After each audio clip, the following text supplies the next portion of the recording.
Olá, seja bem-vinda, seja bem-vindo. Quinta-feira, 6 de outubro de 2022. Começa agora o Câmara Notícia, ao vivo, meio-dia em ponto. Muito obrigado pela sua companhia, pela sua audiência. E eu quero a sua participação, hein? Envie a sua mensagem para o número do nosso WhatsApp.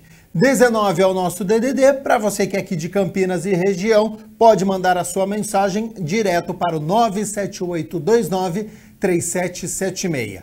Está com o seu celular aí perto? Pegue o celular agora, abre a câmera do seu celular como se fosse tirar uma foto mesmo. E você vai apontar aqui, ó, para este QR Code, porque aí já vai aparecer na tela do seu celular uma mensagem, o WhatsApp da TV Câmara Campinas. Você aperta e pode enviar o seu elogio, uma crítica construtiva, o que você quer assistir aqui no nosso telejornal, que a gente conversa ao vivo nesta quinta-feira. Confira a partir de agora os destaques de hoje. Na 33ª reunião ordinária, a Comissão Parlamentar de Inquérito para apurar supostas cobranças de vantagens indevidas é criada e tem integrantes definidos.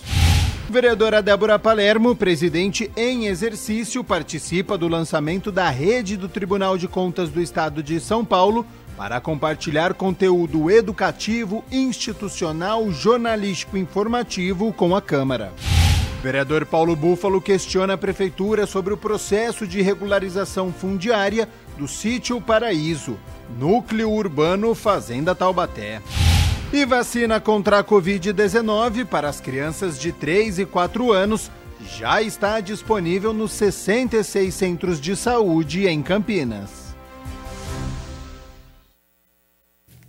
E a gente abre a edição de hoje diretamente do Museu de Diversidade Biológica da Unicamp, que foi inaugurado recentemente e reúne mais de 1 milhão de itens de coleções de botânica e também de zoologia, que é importante para a comunidade acadêmica e também para o público em geral. Então, sobre essa coleção, o que o visitante vai encontrar, os horários, eu aciono a repórter Mariana Meira, que está no Instituto, tem mais informações. Mari, seja bem-vinda, boa tarde. E tô vendo atrás de você que você já está num laboratório, tem muitas coisas com você.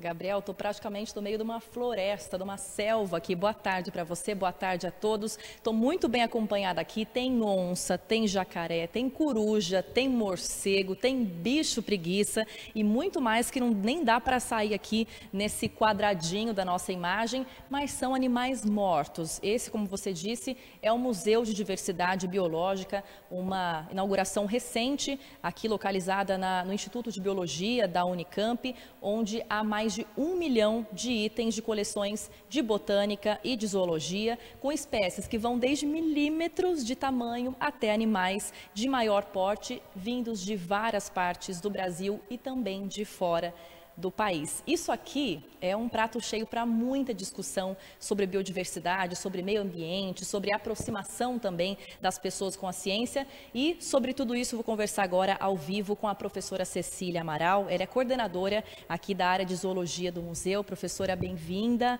Boa tarde para a senhora. Boa tarde, Mariana. É a segunda vez que eu entro nesse lugar, já estou dando um spoiler aqui, que eu já estive aqui para gravar o Giro Ambiental, viu? Já vou avisar que em breve vai estar na programação. O que a gente vai encontrar aqui, professora? Então, o museu, como um todo, ele comporta várias áreas, né? Ele tem áreas de pesquisa, tem áreas de ensino e áreas de extensão. A área de extensão é justamente aqui onde nós estamos, né? Esse piso, esse pavimento do museu, que comporta diferentes salas, e essa é a nossa sala principal, a sala da biodiversidade. Aqui nós temos, então, a diversidade de animais, de diferentes tipos de ambiente. Nós temos lá na parte marinha, né, a praia, a manguezal, a região estuarina, a região da mata, do cerrado, a floresta amazônica. Então, nós temos diferentes ambientes e diferentes tamanhos de animais que ocupam esses ambientes. Desde micro, que a gente só consegue ver em aparelhos ópticos especializados e de maior porte, né? O nosso maior porte aqui é a onça, que você se referiu, e realmente nós temos aqui a condição de trazer as pessoas para conhecer um pouco de como é a fauna desses ambientes, desde escolas de crianças pequenas, 2, 3 anos de idade, até o pessoal da graduação, pós-graduação e o público de um modo geral. E esse público mais aberto, né? Escolas, o público em geral, ele já está tendo acesso ou ainda não? Ainda não. Ainda não, porque nós acabamos, né, de receber o prédio, ele foi inaugurado no dia 23 de setembro e ainda nós temos muito material para trazer do prédio antigo para cá. Nós estamos trazendo, né, aos poucos. E aí, então, nós vamos completar as outras salas. Nós temos 5 salas de exposição e nós, no momento, aberta, nós temos essa da biodiversidade e o formigueiro. As outras 3 nós ainda vamos montar. São mais trabalhosas, mais detalhes, que nós vamos ter um ambiente marinho, né, que sempre é importante mostrar, porque é uma curiosidade muito grande, né, das espécies, o tipo de animais que vivem nesse tipo de ambiente. E também uma outra que se chama hóspede e penetra. Hóspedes e penetras. Então, quem são, né? Os animais que a gente leva para casa, que são nossos animais de estimação, e aqueles que entram sem a gente perceber, né? São os penetras. Mas aí a gente explica um pouquinho, né, de também como que a gente deve tratar esses animais. E temos também agora, aqui no museu, nós vamos abrir uma nova sala, que é a de bioacústica, que você já deve ter ouvido falar, né?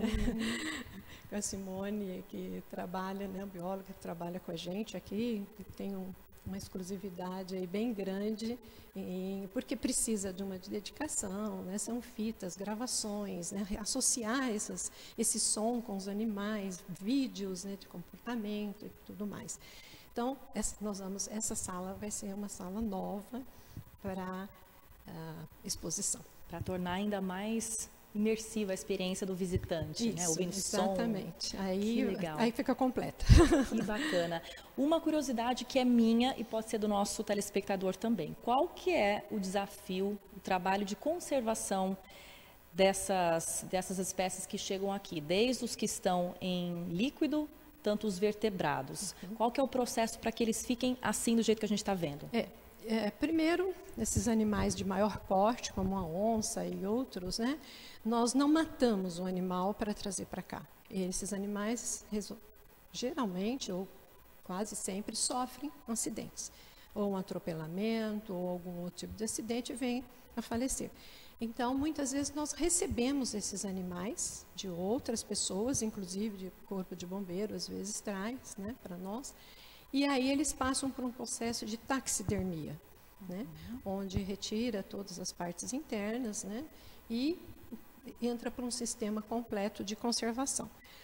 Outros já são animais de pequeno porte que eles estão inteiros, né, na exposição, não sofreram um processo nenhum de taxidermia e eles ficam expostos geralmente em meio líquido ou seco, quando tem uma casca, né, uma quitina que resiste a ficar como é o caso da lagosta que nós temos aqui do nosso lado. E como os outros, como o polvo, as estrelas podem ser secas, podem ter também meio líquido. E nós temos também outros animais que eles, somente a concha, né, que são os moluscos, somente as conchas ficam expostas. Ele tem também uma parte mole. Então, muitos são conservados para pesquisa, principalmente com a parte mole. A gente coloca também na exposição, se for, né, com o pé do animal, toda a parte interna, mas geralmente nós temos as conchas, que são muito bonitas, né?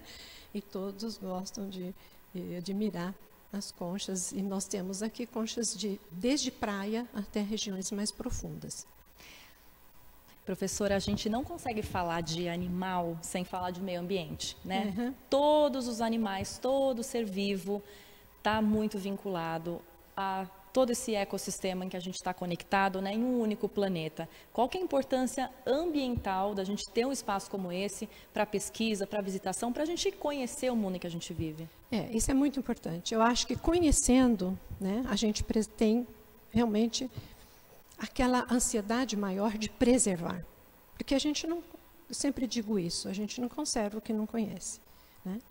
E eu acho que aqui é um lugar que mostra claramente, né, a importância desses animais. As fichas que você tem aqui ao lado dos animais, elas mostram o ambiente em que vive, mostra a importância desse animal para a natureza. E você vê, aqui nós temos espécies vivas e espécies ameaçadas de extinção também. Então, o que nós precisamos preservar? Primeiro, o ambiente onde ele vive, né? Se é um manguezal, tem que ser preservado, se a floresta amazônica tem que ser preservada, porque senão esses animais vão ser extintos também, né? E nós já temos várias espécies com sérias ameaças de extinção. Então, é muito importante a gente mostrar para o público, de modo geral, quem são esses animais. E essa visualização aqui, eu acho que dá uma valoração a esse aspecto de interesse em preservar, principalmente para o público leigo, né?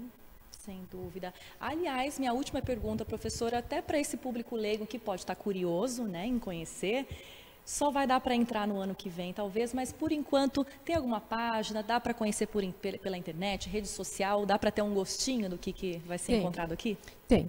Nós temos ainda com as salas, né, no Museu Antigo, que a gente chama de antigo no prédio que nós usávamos anteriormente, e é só colocar Museu de Zoologia Unicamp ou Museu de Diversidade Biológica Unicamp, você já cai numa página onde você vai ter acesso, inclusive, a alguns vídeos sobre as salas no prédio antigo, mostrando essa mesma diversidade que nós temos aqui, com os ambientes, né, caracterizado, formigueiro, tudo isso.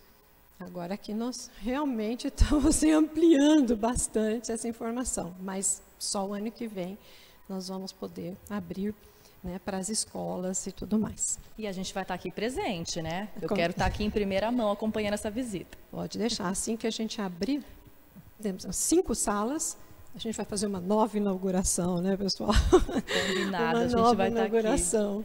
Legal. Com certeza. Professora, obrigada pela sua participação, bom trabalho para vocês e parabéns por mais essa iniciativa. Sou fã da Unicamp mesmo, sou unicampiana, sou do LabJOR, estou sempre aqui lado a lado, imprensa e ciência, então, muito, muito obrigada. A gente que agradece. É importante essa divulgação para o público, né, saber que existe um museu para visita. Muito obrigada, viu? Obrigada.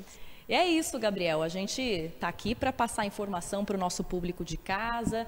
Ainda não dá para entrar aqui, como a gente já mencionou mais de uma vez, mas existem as redes sociais em que o nosso público pode acessar para conhecer o que há aqui dentro. Também tem o Museu de Zoologia Virtual, como a professora disse, dá para conhecer algumas das espécies que estão aqui, essas mais de 1 milhão de itens de coleções de botânica e de zoologia.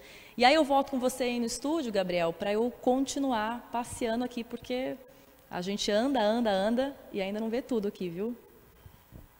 Aproveite então, Mariana Meira, a visitação, já que está no museu, né? Por que não esticar um pouquinho, ficar alguns bons minutos? Então, muito obrigado por todas as informações. Agradeço também, né, a disponibilidade do tempo da Antônia Cecília Amaral, ela que é coordenadora da área de zoologia aí do museu. Muito bacana essa iniciativa, então, hein? Grande coleção de insetos, de anfíbios, de répteis. Nós vemos as imagens aí. Também um acervo audiovisual, né? Cerca de 40 mil gravações de sons de espécies. Então, vale muito a pena conferir, você visitar através de site também. 12h14, Mirna Abreu já está aqui nos nossos estúdios, hora das notícias da metrópole de Campinas, e a gente começa falando sobre saúde. Então, Mirna, seja bem-vinda e boa tarde. Boa tarde, Gabriel, boa tarde a você de casa. E a Secretaria Municipal de Saúde começou a abastecer os 66 centros de saúde de Campinas com a doses da Coronavac para as crianças de 3 a 4 anos que precisam se imunizar contra a Covid-19. Chegou a vez da Emily de se vacinar contra a Covid-19. A mãe dela estava aliviada. Eu acho que tem que vacinar, tem que cuidar das crianças e os adultos também têm que se cuidar. Agora que chegaram as vacinas para a idade dela, você fica mais tranquila?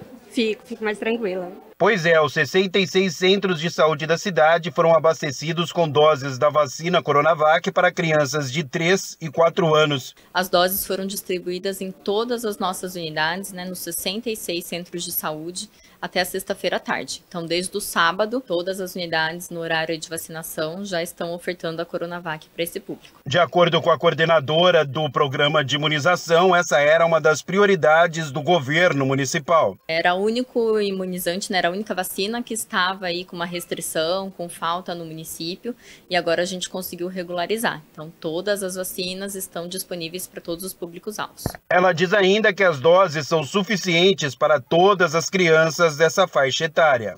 Sim, para todas as crianças de 3 a 4 anos, temos o quantitativo para garantir tanto a aplicação da primeira dose, quanto a aplicação da segunda dose para aquelas crianças que já tinham recebido a primeira dose anteriormente. Olha, então, com a chegada das doses da Coronavac, Gabriel, agora a gente tem, então, digamos que um esquema completo. Para a gente entender melhor, olha, então tá acontecendo várias coisas. Campanha nacional contra a Covid-19 em Campinas, a gente lembra que a gente está na quarta dose de reforço, segunda dose de reforço e quarta dose para os adultos a partir de 18 anos. Temos à disposição, como o André mostrou agora, a primeira dose da Coronavac, que é a única autorizada para as crianças a partir de 3 anos, então essa é a vacina. 31 de outubro foi estendida a campanha de vacinação contra a poliomielite, que é a paralisia infantil, e a atualização da caderneta de vacinação. Inclusive, nessa semana, você trouxe aqui uma entrevista falando sobre a importância dessa atualização para que doenças erradicadas no nosso país não voltem aqui a acometer crianças e adolescentes. E agora a gente vai falar sobre esse reforço na vacinação contra o HPV, que ele previne alguns tipos de câncer.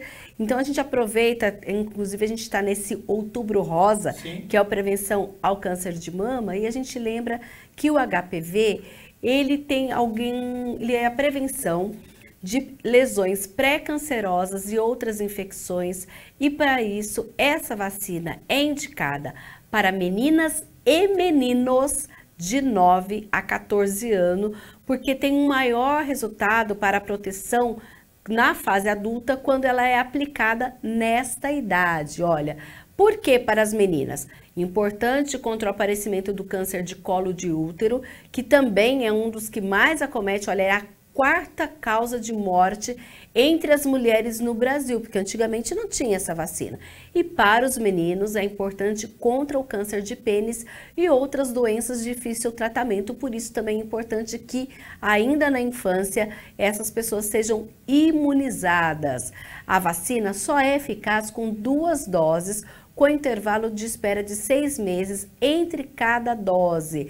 As anotações devem ser lá no registro, e a gente tem uma observação em relação também às mulheres. Olha, pessoas com condições clínicas especiais até os 45 anos, que são os transplantados de órgãos sólidos ou medula óssea, paciente oncológico ou pessoas vivendo com HIV, também são indicadas para receber a vacina contra o HPV, que também está disponível nos 66 centros de saúde. Inclusive aqui em Campinas, para dar uma movimentação, inclusive essa questão de ir até as crianças, a Secretaria de Saúde pretende fazer uma busca ativa, inclusive intensificando, fazendo a imunização nas escolas municipais e estaduais, justamente para essas crianças, meninas e meninos com idade a partir de 9 anos. E a gente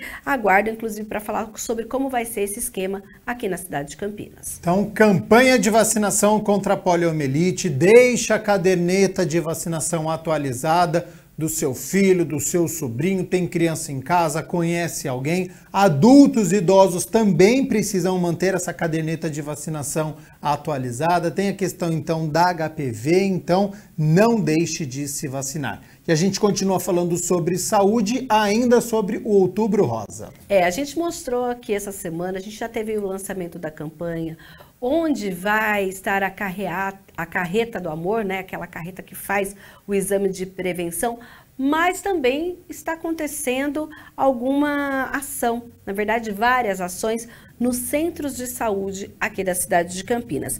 E neste sábado vai acontecer uma ação lá no Centro de Saúde do Jardim Florence, olha, a partir das 8 da manhã até 1h da tarde, lá na rua Oswaldo Peralva, vão ser várias atividades recreativas e de saúde, justamente para trazer a conscientização e também aí a prevenção à doença. Lá vai ter um café da manhã com dinâmica de grupo sobre valorização da mulher. A gente tem também um projeto Madre Pérola, que acontece ali naquela região, que trata do resgate da autoestima, mesa de exposição, ainda ateliê da costura delas, que é um coletivo que faz um trabalho de artesanato ali, e inclusive vários atendimentos. E aí, olha, não teremos na partir de segunda-feira lá no Centro de Saúde do Costa e Silva também atividades com agendamento para o exame de Papa Nicolau e a solicitação lá na recepção do Centro de Saúde do Costa e Silva para mamografia. Teremos ainda também, olha, autocuidado e tudo mais. Já no Centro de Saúde do São José, as atividades também começam na próxima semana. Também você pode ir lá para agendar o seu Papa Nicolau, pegar o seu encaminhamento para o exame de mamografia. E também, olha, na segunda-feira a gente vai ter uma sessão das 8 às 9 da manhã de Liangong terapêutico lá na unidade, que é uma prática corporal chinesa desenvolvida em grupo e caracterizada por exercícios medicinais e preventivos que trabalham o corpo desde a coluna até os dedos dos pés. Temos ainda na terça roda de conversa e toda a programação está lá no site da Prefeitura. Você confere não só nesses centros de saúde, mas nos 66 espalhados pela cidade de Campinas. 12h22, nós estamos ao vivo nesta quinta-feira com as notícias da Metrópole de Campinas. Vamos falar sobre as eleições agora, porque dia 30 de outubro nós vamos retornar aos colégios eleitorais para votar para governador, para presidente da República. E estará presente também a biometria, né, Mirna? Gabriel, mesmo quem não tem o e-título com biometria, percebeu que neste primeiro turno teve que colocar o polegar lá, né, o dedão. Olha, precisa da biometria, mas eu não registrei não, mas precisa. E você vai entender agora o que aconteceu. Olha, foram quase 10 milhões de eleitores que tinham essa projeção de ter as digitais conferidas na hora de votar no primeiro turno. A iniciativa faz parte de um projeto de importação da biometria de órgãos externos, criado em 2017 pelo Tribunal Superior Eleitoral. Entenda. Muitos eleitores que foram votar no primeiro domingo de eleições ficaram surpresos ao serem solicitados a testar a biometria e vê-la funcionar.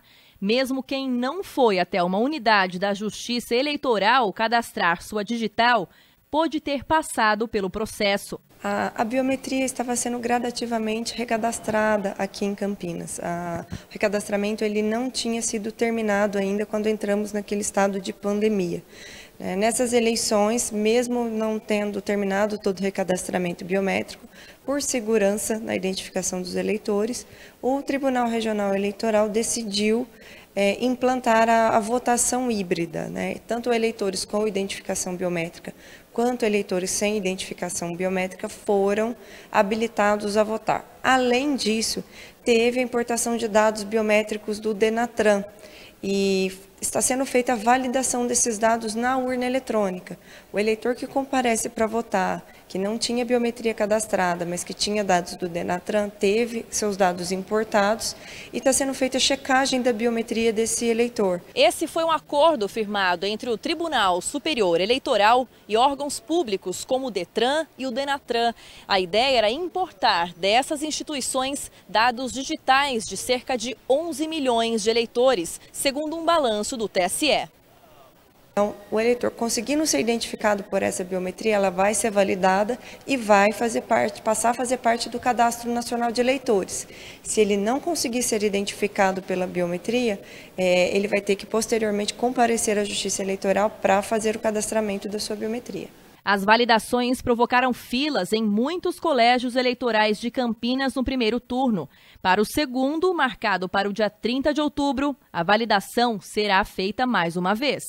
Continua o mesmo trâmite do primeiro turno. Tá? Os eleitores que estão com a biometria importada, eles vão ser identificados pela biometria. Caso isso não seja possível, esses dados após o segundo turno serão descartados. No caso dos eleitores que já possuem a biometria cadastrada pela Justiça Eleitoral previamente, lembre-se, os dados já estão registrados automaticamente.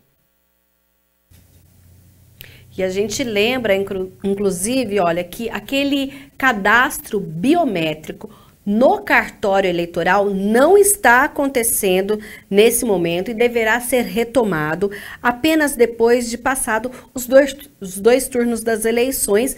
Então, o cartório Justiça Eleitoral vai definir uma data, vai inclusive divulgar para a imprensa quando será retomado o cadastro biométrico lá nos cartórios eleitorais. Isso porque esse processo ele foi rompido justamente por conta da pandemia da Covid-19.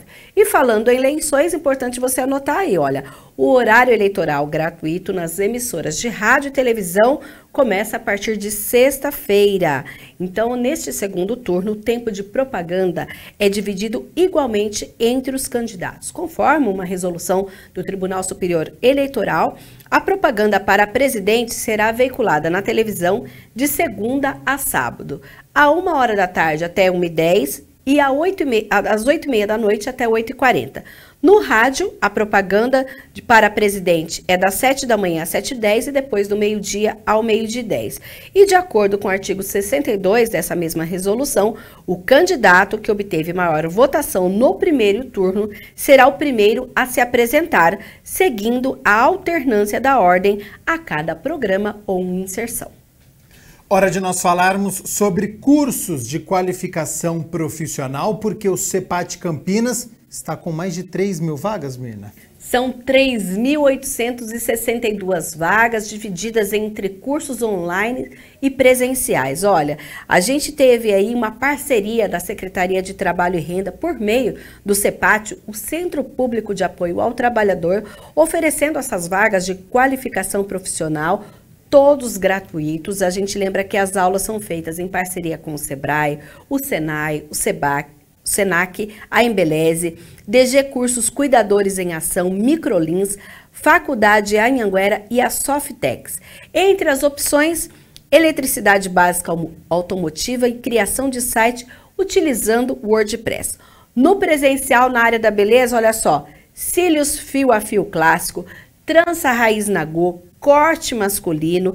Na área da saúde, alimentação sonda enteral e cuidados com estomas, dispositivos auxiliares de marcha e condução de pessoas em cadeira de rodas. A gente também tem, olha, em parceria com a Microlins, 200 vagas presenciais para cursos que incluem farmacologia, digitação, inglês, saúde coletiva. Neste caso, as inscrições são no centro da cidade, em uma das unidades que fica na rua 11 de agosto, número 54, de segunda a sexta-feira, das 10 horas da manhã às 6 horas da tarde e aos sábados, das 10 da manhã a 1 hora da tarde. O candidato deve apresentar o RG, CPF e comprovante de endereço. E ainda na parceria com a Faculdade Anhanguera, são 1.400 vagas para cursos online nas áreas de negócio, design e artes, educação, Tecnologia, Direito, Desenvolvimento Pessoal, Saúde e Meio Ambiente. Na parceria com a Softex, que é uma organização social de fomento à transformação digital no Brasil, são 600 vagas para diversas trilhas em programação de computadores. E o link para inscrição em cada um desses cursos, tudo você acha lá no portal da Prefeitura. Você entra na aba Notícias, em que aparece cada link para que você faça já a sua inscrição, exceto esse que eu mencionei, que a inscrição deve ser feita presencialmente. 12:30, Mirna Abreu, muito obrigado pelas notícias da Metrópole de Campinas. Já quero aproveitar a sua presença aqui nos nossos estúdios para nós falarmos das notícias do Legislativo, e a nossa equipe acompanhou a vereadora Débora Palermo, presidente em exercício, em um evento na cidade de São Paulo. Ela esteve nesta quarta-feira na cerimônia de adesão à rede TCE-SP, que é uma parceria entre o Tribunal de Contas do Estado e as câmaras de diversos municípios. A reportagem é de André Aranha. Entre os conteúdos que serão compartilhados estão o programa TCE e Você, boletins curtos com notícias sobre eventos, cursos e atividades do tribunal, e a série de entrevistas Controle Externo. Também serão oferecidos documentários e programas especiais feitos pela equipe de comunicação social do Tribunal de Contas. Então acho que essa parceria vai ser bom para a população do estado de São Paulo. Teremos conteúdo com cursos. Todos os nossos cursos estarão à disposição das câmaras municipais, das TVs. Nós teremos também entrevistas, não só com os conselheiros técnicos, mas também vamos entrevistar presidente de Câmara, vereadores, para que tragam também a posição do interior de São Paulo. É o primeiro fato que acontece desse tipo no Brasil. Nunca teve isso. Isso demonstra o quê? Que nós temos respeito com o Poder Legislativo Municipal. Nós respeitamos aqueles que representa a população. E por isso mesmo, acho que vai ser um fato muito importante na democracia que vivemos. E olha, o objetivo é difundir um conteúdo audiovisual de caráter educativo, informativo, institucional e jornalístico para todas as TVs câmaras do Estado de São Paulo. A cerimônia de adesão à rede TCE do Estado de São Paulo é, portanto, uma parceria entre o Tribunal de Contas e as câmaras de diversos municípios paulistas. Olha o potencial que tem aqui. Nós estamos falando do Estado de São Paulo inteiro, tá certo? Quantas câmaras têm um trabalho bom, emprega pessoas competentes, como nós aqui, nós estruturamos o nosso setor aqui. Nós queremos cada vez mais que as câmaras de vereadores sejam respeitadas e cumpram o seu papel.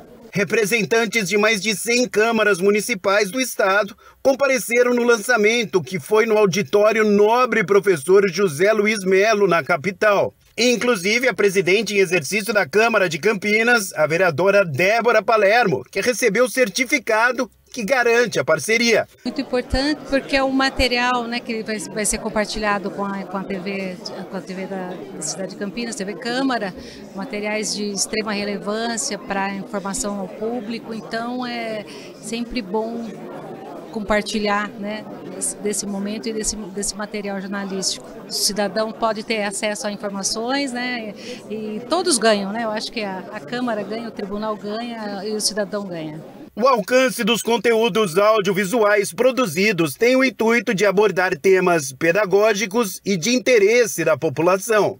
Material de qualidade também, né? Além da parceria, dessa união entre as câmaras, é a produção de um material que eu acho que vem contribuir com a qualidade de produções importantes para a cidade, para o cidadão e para a TV Câmara de Campinas. E Mirna Abreu, ontem foi quarta-feira, portanto, dia da 33ª reunião ordinária. E a gente vai fazer aqui um resumo dos projetos que foram discutidos e aprovados pelos parlamentares. Eles aprovaram em votação definitiva o projeto de lei de autoria do vereador Paulo Gaspar, que proíbe a inauguração de obras inacabadas para cumprir promessas de campanha. Também foi aprovado em análise definitiva a proposta de autoria do prefeito que amplia o fornecimento gratuito de armações de óculos alunos, e com lentes graduadas aos alunos da FUMEC, a Fundação Municipal para a Educação Comunitária. Assim, além dos estudantes do Programa de Educação Jovens e Adultos, o EJA também terão direito a participar os integrantes do Programa de Educação Ampliada ao Longo da Vida, do Programa Consolidando a Escolaridade e dos cursos técnicos das unidades educacionais do CEPROCAMP, uma vez que os níveis de vulnerabilidade social de integrantes desses programas também são altos. E também foi aprovado em segunda discussão, ou seja, no mérito, o projeto de lei complementar que corrige a descrição de uma área concedida à Associação dos Produtores da Agricultura Urbana e Periurbana de Campinas e região, a Cio da Terra, para exploração e manutenção de horta comunitária. Quem comentou a iniciativa foi o vereador Luiz Rossini, que é o líder de governo na Câmara. A lei que nós estamos alterando hoje foi a que concedeu o direito de cessão para a Associação Cio da Terra, que é uma associação composta por agricultores urbanos, né? Na verdade, a agricultura periurbana, que a gente chama, que é a única no estado de São Paulo, inclusive aprovada com vínculo no Ministério da Agricultura, que fica na região do Itajaí. É uma área que foi dividida para vários agricultores que fazem o cultivo de hortaliças, principalmente, né? E dali tiram o seu sustento e ajudam o sustento da sua família. E essa lei, na verdade, legitimou. A lei original tinha sido transferida essa propriedade no passado para a Associação de Moradores. Mas aí a Associação de Moradores falou: isso não é o nosso foco, não é a nossa missão. Aí houve a alteração para a Associação Cio da Terra. Acontece que na descrição da área, dos limites, né, das áreas, da definição cartográfica da área, houve uma pequena falha, um erro de metragem. Então, essa lei agora, na verdade, está atualizando, né, o perímetro da área para que ela possa ter uma certidão gráfica registrada em cartório. E a lei, na verdade, reconhece a importância dessa iniciativa, reconhece a importância do trabalho que esses agricultores fazem lá na região e que tem servido de espelho, de exemplo, de referência até para outras cidades. Então, o que a Câmara faz hoje é só fazer essa adequação de uma lei, reconhecendo a importância da Associação Cio da Terra lá no Itajaí. E durante a discussão do projeto, o vereador Igor Diego, que é da região do distrito do Campo Grande, falou da importância deste trabalho e também pediu melhorias para o local. É importante posicionar aqui que nós precisamos a construção de banheiros naquele local. Existe lá 34 trabalhadores, na sua grande maioria mulheres, e a gente precisa autorização, precisa da celeridade nesse pedido para que seja construído no mínimo 2 banheiros, um masculino e um feminino. E esse pedido a gente tem levado à prefeitura. Lá tem trabalhadores, trabalhadoras, além do que vira hora ou outra, também as escolas vão nesse território fazer trabalhos escolares, extracurriculares, né? E também ali não encontra um banheiro. Então eu peço ao Poder Executivo, mais uma vez, ajuda nessa demanda da população lá do Parque Itajaí. E a gente continua aqui com as discussões e votações dos projetos que estavam na pauta da 33ª reunião ordinária, agora falando sobre uma proposta de criação de mais um Conselho Tutelar em Campinas. Sim, e para isso, a Prefeitura enviou aqui à Câmara Municipal um projeto que cria 5 cargos de conselheiros que vão integrar esse novo conselho que será criado na cidade. A iniciativa, que foi aprovada na Câmara, teve o apoio da presidente em exercício, a vereadora Débora Palermo, que comentou o assunto. Um órgão de extrema relevância, um órgão de extrema importância na proteção e na garantia da proteção de crianças e adolescentes, no apontamento de políticas públicas para crianças e adolescentes, Então, eu quero pedir o voto e salientar aqui que a medida do prefeito Dário Saad de criar a sensibilidade de criar mais um conselho nessa cidade para que possam mais crianças e mais famílias serem atendidas mais rapidamente, com mais efetividade, é muito importante. Eu quero parabenizar os conselheiros tutelares e dizer que terão o meu voto e o meu apoio sempre nessa casa. E hoje Campinas tem 5 conselhos tutelares que são os responsáveis por zelar pelo direito das crianças e adolescentes no município.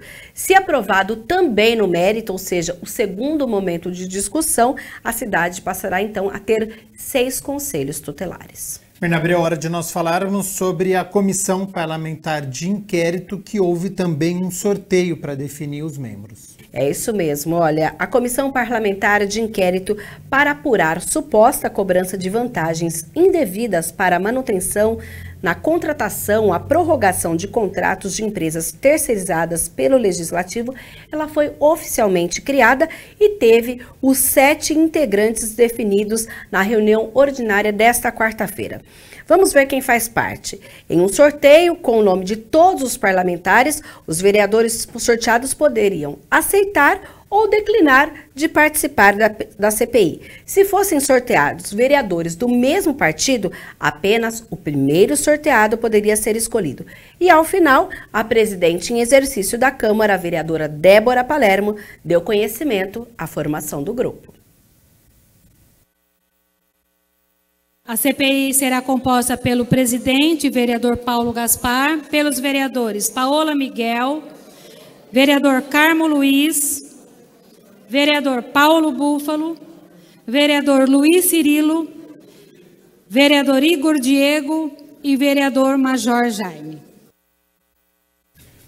E a CPI já tem, olha, trabalho marcado. Segunda-feira, às 4h30 da tarde, o encontro vai ser para definir quem será o relator da CPI e também o cronograma de trabalho. Bernabrel, vamos falar agora sobre a ação dos parlamentares. A gente continua falando sobre o trabalho dos vereadores, agora com um questionamento do vereador Paulo Búfalo. A gente lembra que os requerimentos são ferramentas de trabalho dos vereadores toda vez que precisam fiscalizar o executivo. E por isso o vereador Paulo Búfalo solicitou informações sobre o processo de regularização fundiário do sítio Paraíso, identificado como Núcleo Urbano Fazenda Taubaté. O vereador Paulo Búfalo pede ao Executivo informações sobre o processo de regularização fundiária do sítio Paraíso, identificado como Núcleo Urbano Fazenda Taubaté. Para que a gente possa debater os requerimentos, né, são os instrumentos aqui que a gente pede as informações justamente para pensar, né, investimentos, projetos, enfim, em particular esse, lembrando que ali naquela região há uma parte dessa gleba identificada aí como nesse requerimento, diz respeito ao Jardim do Lago, continuação, né? E também outros pequenos bairros e núcleos ali dentro dessa área, que é uma área prevista para regularização fundiária. Então, nesse momento, quando nós fomos buscar a primeira informação, nós vimos que ela está em fase de estudos, que é um estudo econômico, de viabilidade territorial, um estudo social, inclusive, para poder ter uma noção dos parâmetros para a regularização fundiária. Pois é, o sítio Paraíso fica aqui, ó, na região sul da cidade de Campinas. Uma das informações solicitadas pelo vereador Paulo Búfalo é se o diagnóstico jurídico, urbanístico, ambiental e social desta área já foi concluído. Caso a resposta seja sim, o parlamentar pede para que seja informada uma síntese das conclusões. Por outro lado, se a resposta for não, ele quer saber qual é a atual situação e o prazo para andamento da análise. Além disso, Paulo Búfalo pergunta se existe projeto para implantação de redes de água e esgoto e de galerias de águas pluviais nesta área, e se há prazos para que sejam iniciadas. O vereador concluiu o requerimento questionando se existe projeto para ampliação de rede de energia elétrica e instalação da iluminação pública em toda esta área. A área em particular, onde ali é conhecido como esse sítio Paraíso, né? Ela envolve uma região, uma pequena região de mata e há comunidades que estão ali há muitos anos, né? Então, nós estamos pedindo informações sobre a rede de água definitiva para aquela comunidade, a rede de esgoto, né? A drenagem de águas pluviais, percebendo o seguinte, que essas intervenções pelo poder público, elas já beneficiam o processo de regularização fundiária da própria área e melhora a condição de vida da comunidade. Então, o que nós estamos querendo? Juntar essas informações para depois propor ao Executivo e, se necessário, inclusive num contexto que nós estamos montando o orçamento aqui da casa, a gente poder prever recursos para essa finalidade. Hora de nós falarmos da agenda da Câmara de Campinas para esta quinta-feira, porque daqui a pouco, às 1h30 da tarde, já tem reunião de comissão e à noite tem reunião solene com a entrega de honraria. Quem se reúne às 1h30 da tarde é a Comissão Permanente de Meio Ambiente, que é presidida pelo vereador Luiz Rossini. A reunião, além de ser transmitida pela TV Câmara Campinas, é aberta ao público. Você pode participar indo até o Teatro Bento Quirino, com entrada na Rua Lusitana 1555, no centro de Campinas. E à noite, a partir das 8 horas, acontece uma reunião solene de uma honraria que é de autoria do ex-vereador Vinícius Gratti e com a iniciativa da reunião do vereador Gustavo Peta, será homenageado com o diploma de mérito educacional professor Darcy Ribeiro, a professora Ariane Porto Costa Rimoli. E essa solenidade, além de ser transmitida pela TV Câmara Campinas, também é aberta ao público. Tá certo, então, Mirna Abreu, muito obrigado, primeiro pelas notícias da Metrópole de Campinas, agora com as notícias do Legislativo. Volta amanhã na sexta-feira com mais informações? Combinado, eu volto amanhã e uma boa tarde para você.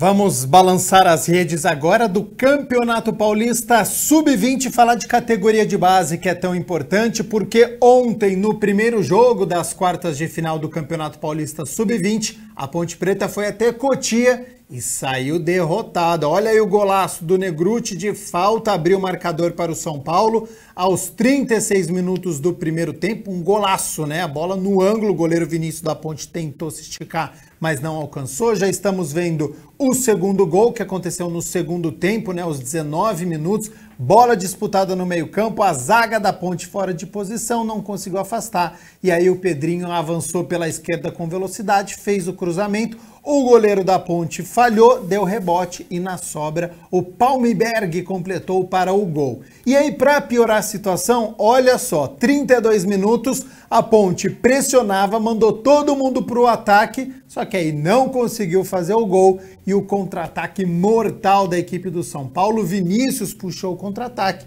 até que sobrou para o Luiz Henrique, como a gente está vendo aí na imagem, dominou no peito e marcou um belo gol. Então, final São Paulo 3, Ponte Preta 0. Jogo da volta acontece na quinta-feira da semana que vem, dia 13, às 3 horas da tarde, em Itapira. A Ponte mandando as partidas em Itapira. Situação difícil da Ponte no Sub-20, mas a gente segue atualizando e falando sobre categoria de base, que é tão importante no nosso futebol.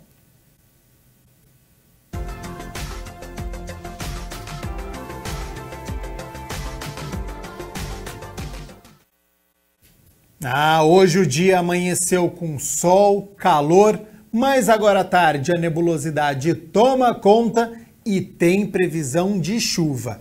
E de acordo com a Defesa Civil do Estado de São Paulo, essa chuva que deve cair agora à tarde aqui na cidade de Campinas pode ser intensa, com um acúmulo de até 150 milímetros e acompanhadas de raios e granizos. Então, fique atento, principalmente quem mora em área de risco por conta de deslizamentos. Tomar muito cuidado com inundações, não atravessem ou entrem em áreas inundadas ou enfrente enxurradas, porque a força da água ela pode arrastar uma pessoa ou até mesmo um veículo. E para amanhã, essa instabilidade continua, então tem previsão de chuva também para esta sexta-feira, mas com o sol aparecendo entre nuvens. Vamos às temperaturas? Olha só, elas já estão aqui na minha tela, então para amanhã, sexta-feira, 7 de outubro, há uma queda na temperatura em relação a hoje, que pode chegar próximo aos 30 graus, para amanhã, mínima de 14. Ao longo do dia essa temperatura sobe, mas não deve passar dos 24 graus aqui na cidade de Campinas. Olha só, toda quinta-feira a gente confere aqui os desafios de uma atividade, né? E hoje é com ela que realiza manutenção no veículo, monta, troca peças, auxilia o cliente. Então, sobre mecânica de automóveis, você acompanha a partir de agora no quadro Se Liga na Profissão.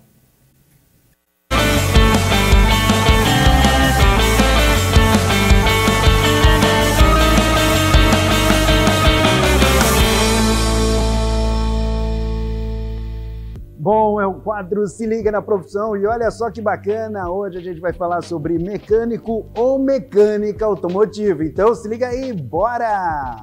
A função de mecânico foi por muito tempo passada de geração em geração e aprendida na prática, embora isso aconteça até hoje, né, pessoal? Cada vez mais a profissão é regulamentada e conta com opções de cursos e formação. O mecânico é o profissional responsável por realizar reparação de problemas em motores, como automóveis e outros veículos de transporte e equipamentos industriais. Também realiza manutenção preventiva periódica desses mesmos maquinários. Bom, e para a gente entender, olha só, um pouco mais sobre essa profissão, vou bater um papo com a Sandra, tá aqui com a gente. E aí, tudo bem? Tudo ótimo. Bom, como surgiu o seu interesse aí para entrar nessa área, nessa profissão? Eu comecei a trabalhar numa oficina mecânica com 14 anos de idade, bem jovem. Bem jovem. Era menininha, eu diria, viu? Aí eu comecei e tomei gosto pela profissão.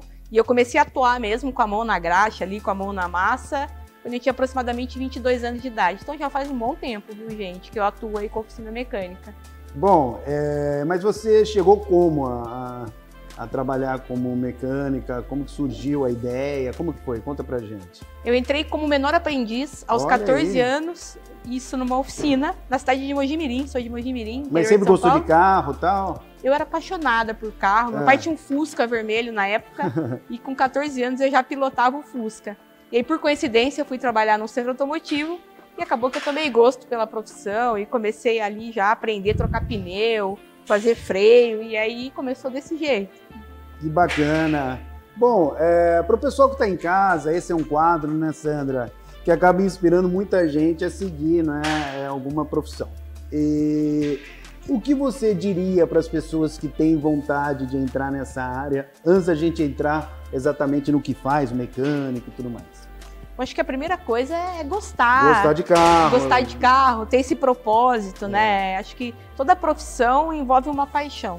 E quando você tem paixão por aquilo que você faz, em tese você faz muito bem feito, né? Então acho que a dica é essa, ter paixão por aquilo que faz.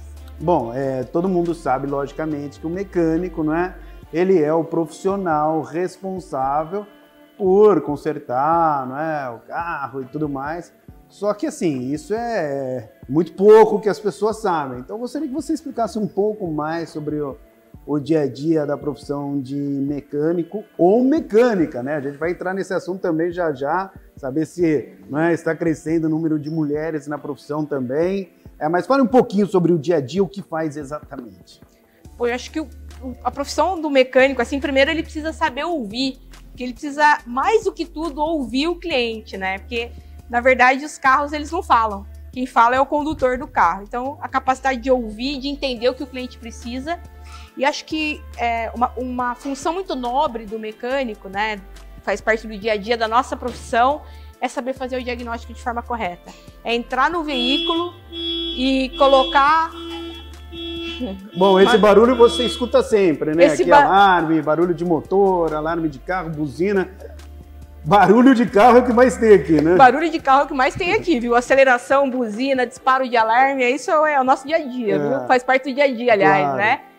Mas como eu estava dizendo, é muito importante saber fazer o diagnóstico correto para também trocar a peça correta e passar um diagnóstico preciso para o cliente. Ou seja, a profissão do mecânico vai muito além de só trocar uma peça, só fazer um reparo. Ele precisa saber ouvir, precisa saber diagnosticar, fazer a coisa certa, do jeito certo e ser honesto. Cara, isso é fundamental, né? Aliás, isso é obrigação, né? Mas assim, porque muitas vezes você tocou num assunto muito legal. Muitas vezes, não é?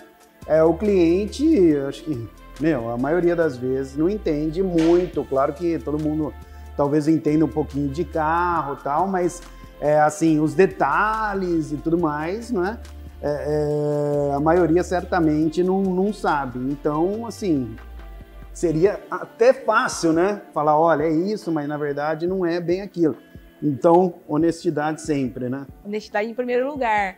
Acho que você colocou bem, né? Acho que a grande maioria da população, ela não tem um profundo conhecimento dos problemas que um carro apresenta, né?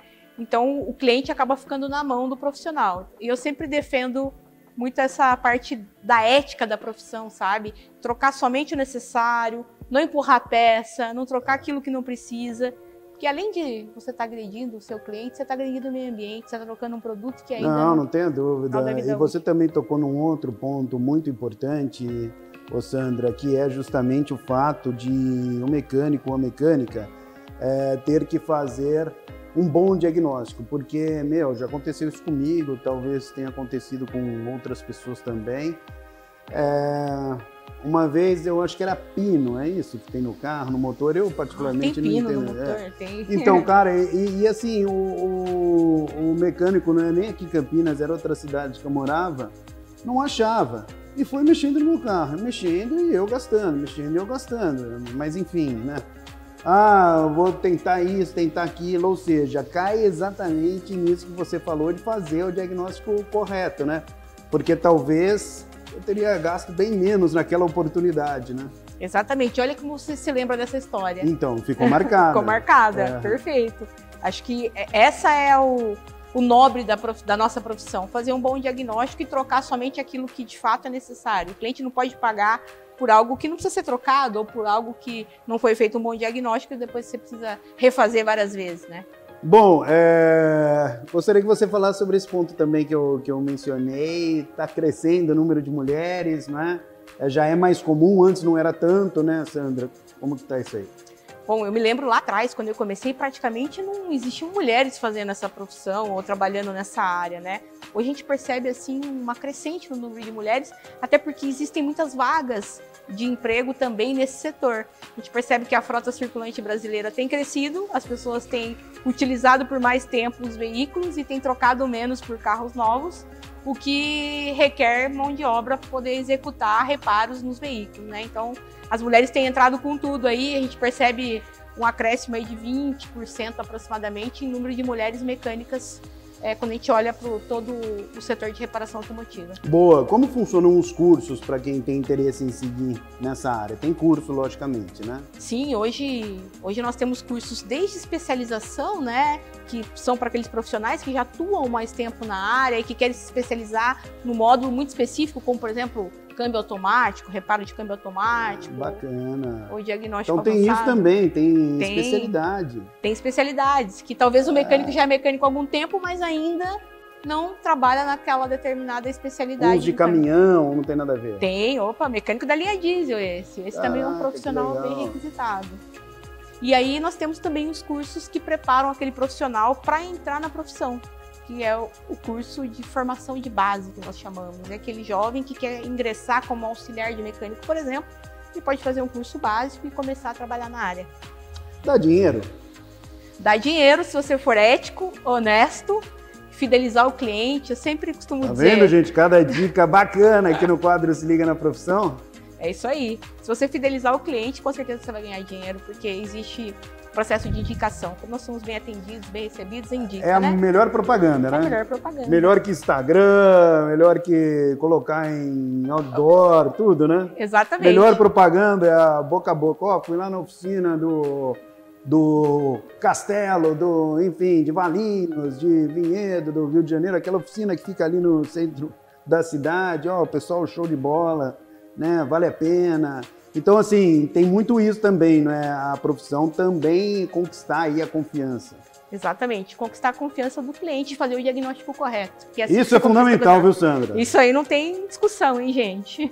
Bom, quais os principais desafios, assim, do dia a dia? Qual foi o pior caso que você pegou, assim, para consertar um carro? Falou, puxa vida, esse tá difícil. Onde que é mais difícil de mexer num carro, assim? Que parte? Os carros hoje, eles vêm com uma carga eletrônica muito grande e você precisa saber fazer a leitura correta dos equipamentos de medição, como, por exemplo, scanners automotivos. Isso não é uma tarefa muito simples. Precisa dominar o equipamento tecnológico para poder conseguir reparar. Hoje é mais nessa pegada, né? Hoje é. Você coloca ali e já aponta onde é o problema, né? Isso aí. Se você não dominar o equipamento de scanner hoje, o leitor ali de código de falhas, vai ser pouco provável você conseguir sobressair na profissão. E isso aí também, né, faz parte do curso. As pessoas aprendem isso. Sim, sim. Nós temos cursos específicos para isso. Para poder operar um osciloscópio ou um scanner, enfim. Os equipamentos de alta tecnologia que fazem as leituras dos módulos dos carros. Beleza. Bom, mais alguma coisa aí, Sandra, que você queira falar sobre a profissão? Acho que é importante, além de você ser um bom profissional ali, você saber fazer gestão do seu negócio, se você quer montar uma oficina mecânica, porque isso é essencial para o seu negócio prosperar também. Boa, valeu, muito obrigado aí pela entrevista. Obrigada. Bom, pessoal, já sabe, né? Se liga na profissão.